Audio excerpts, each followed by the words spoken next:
Before we actually start getting our hands dirty and writing MongoDB code, it would be wise to cover a couple of terms that come up often when working with MongoDB. Actually, the terminology we're going to be discussing here isn't specific to MongoDB. It's used for most NoSQL databases.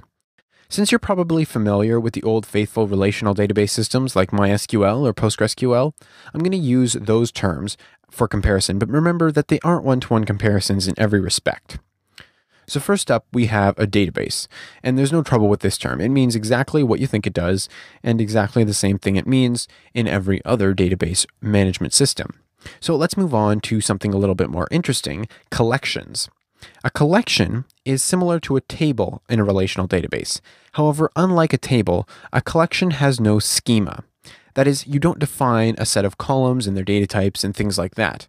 This is an important part of NoSQL databases. They don't usually follow a schema at all. Now, you may enforce a schema in your programming code, for example, but the actual database itself does not enforce any schema. This means that from a technical perspective, the records in your database collections don't even have to be related in any way. They can have entirely different sets of fields.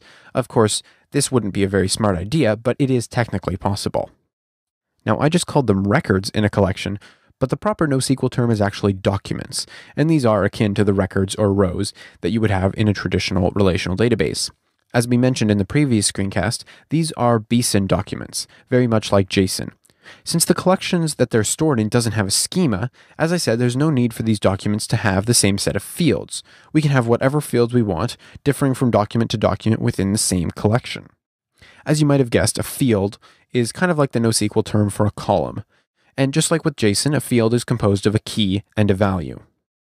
So as you can see, almost every relational database term has a NoSQL counterpart, but don't get the idea that MongoDB or any other NoSQL database is just a drop-in replacement for whatever relational database you're using now.